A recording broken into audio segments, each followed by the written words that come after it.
One could argue that I was one of the first channels to really stress the severity of the silver shortage. Day after day, more information just keeps piling in, validating that my theory is correct. The US Mint in 2020 ran out of silver. In 2021, they had to put a limited mintage cap on the Type 1 and Type 2 Eagles. You also had in 2022, they had to halt the production of Morgan and silver piece dollars because, and I quote, a lack of silver. This isn't just the US Mint though, folks. The Royal Canadian Mint and the Perth Mint also admitted they are having an extremely hard time finding these silver blanks. I'm about to show you a forecast of when we will run out of each metal, and you will not believe what year we are supposed to run out of silver.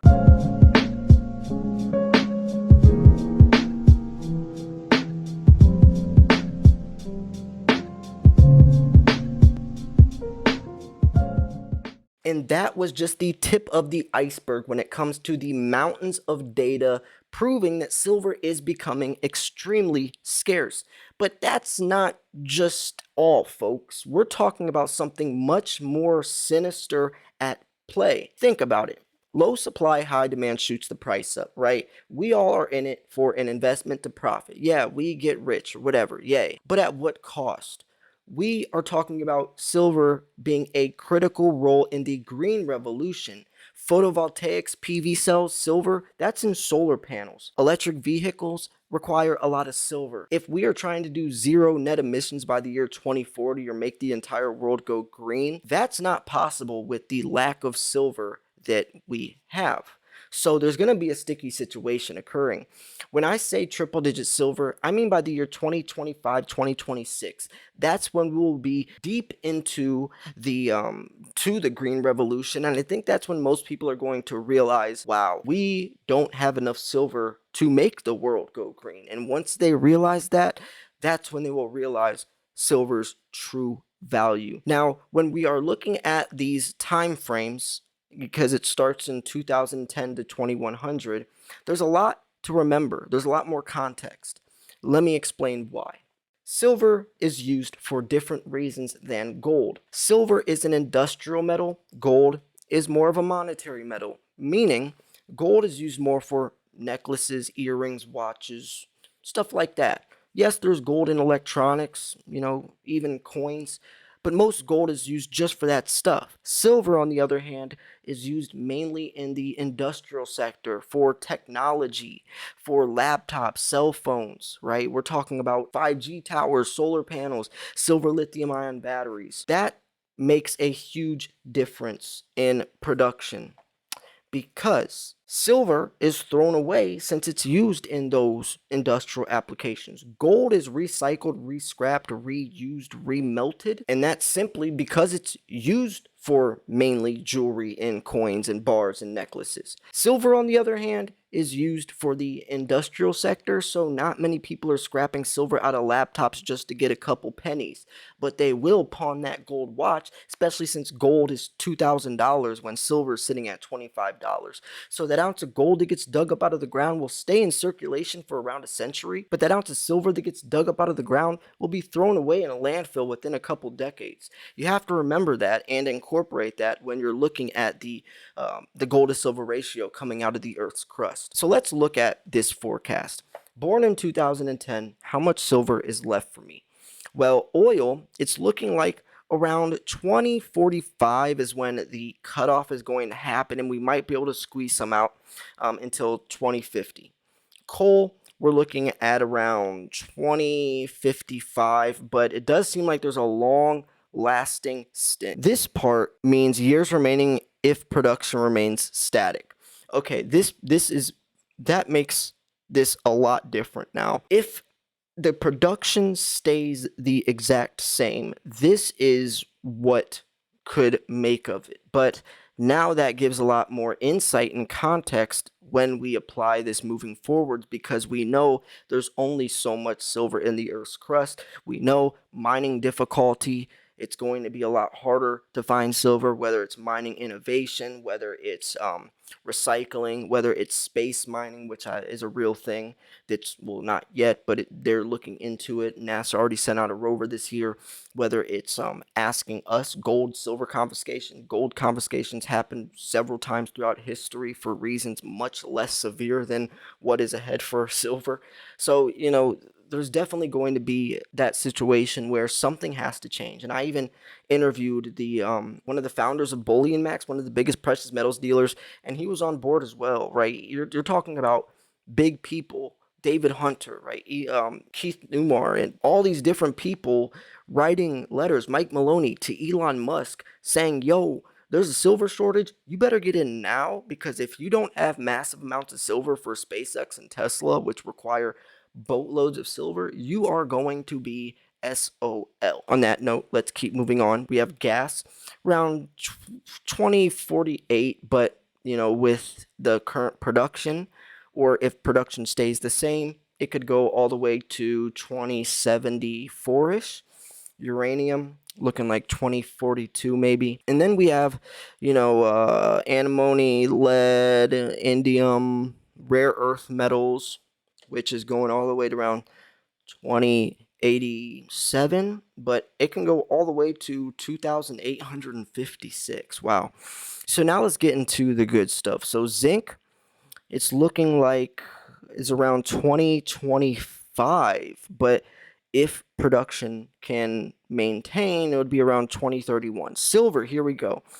Looks about 2027, but if production stays the same, around 2033. But we know that it is getting harder to mine silver, especially since silver is a byproduct. There's no, or not many, primary silver mines. They're looking for gold, lead, and zinc. If they find some silver, they'll take it, but they're not looking for it. That's also a big thing to incorporate. Remember, I also mentioned how most silver's thrown away where gold is recycled. So looking at this very short-term lifespan we have coming ahead, as it's already 2022.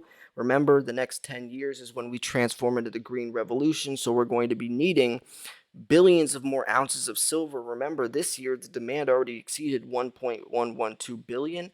Imagine in 2025, 2026, when I say triple digit silver, how many billions of ounces we're going to need.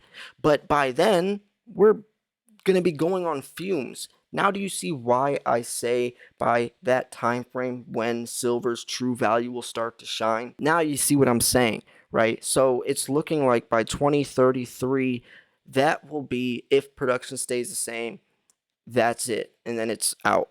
Then you have gold, which it's looking like gold production is declining, but you have the recycling factor as well. Regardless, though, zinc, silver, gold, and copper, we're not talking about much longer. Copper obviously is going to have a different situation since it's a lot cheaper, and silver it tops copper by a small percentage. A lot of people say copper could replace silver, but when you're talking about quality, as silver is the most highly conductive metal for thermal conductivity, electricity, even light sensitivity, copper is a close second, but it's nowhere near comparable. They tried to use copper for some of the things silver is used for, but the quality is just non-existent.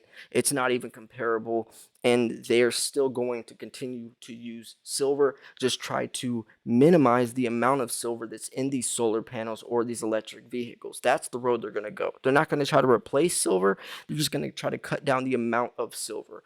Is that going to help the silver shortage or where its inevitable future leads? No.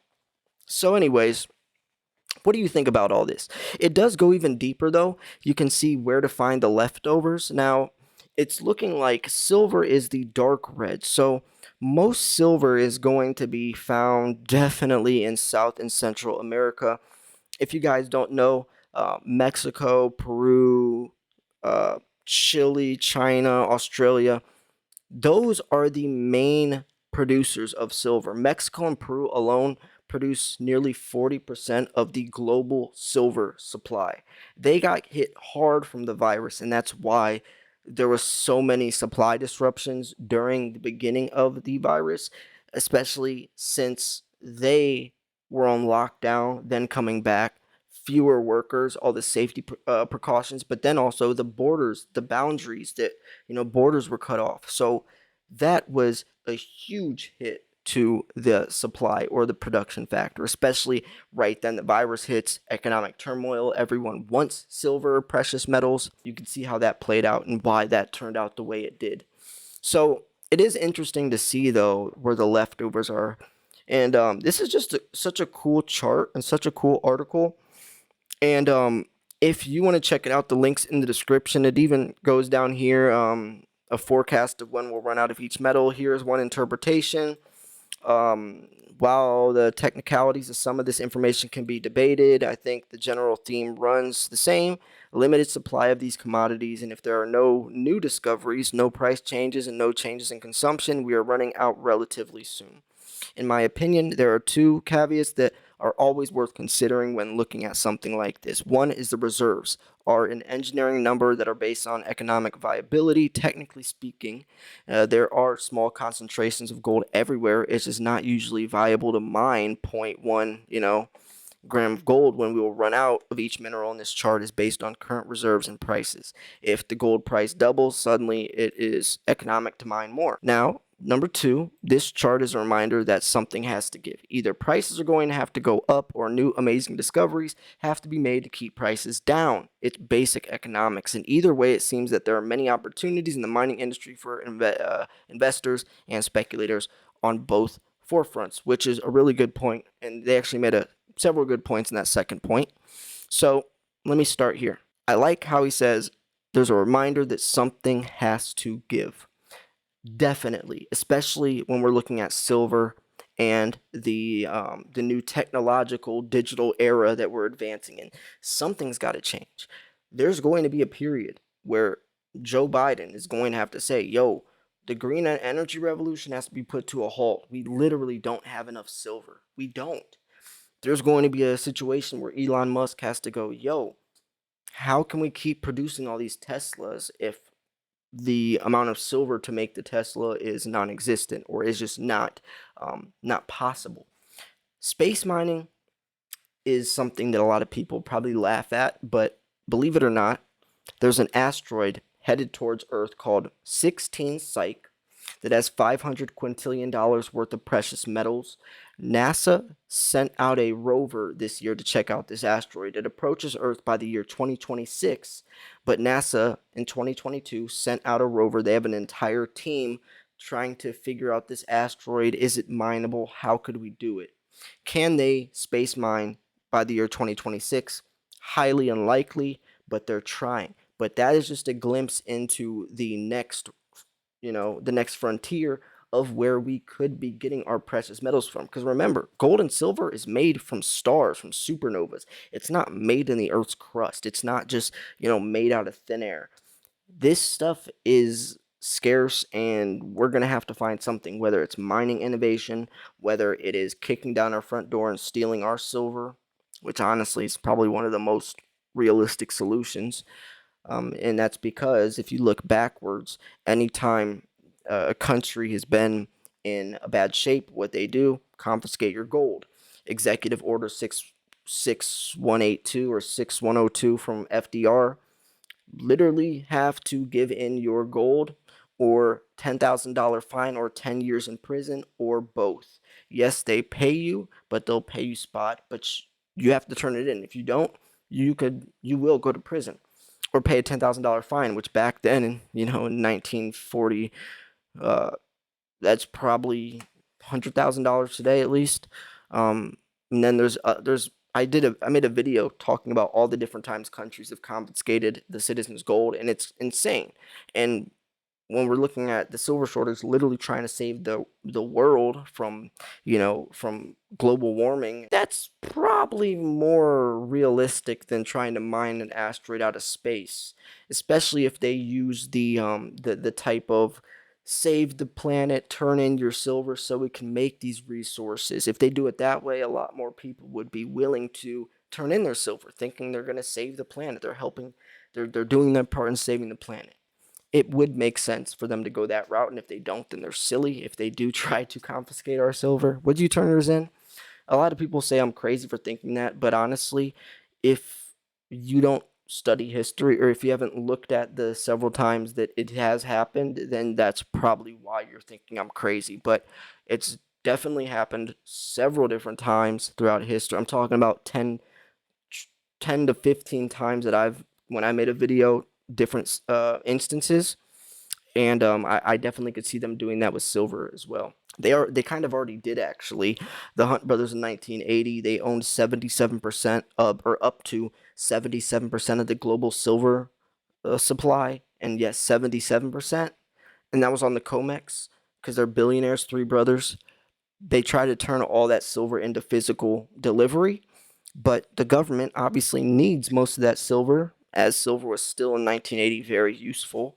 What they did was ban silver trading on the COMEX. You couldn't buy silver. Nobody could buy silver. They literally banned it and made everyone sell it, basically turning your silver in. Yes, they still bought it from you, but you had to sell your silver. You couldn't buy it. You couldn't sell it to a friend. You had to sell it to the government, to the banks. You had to.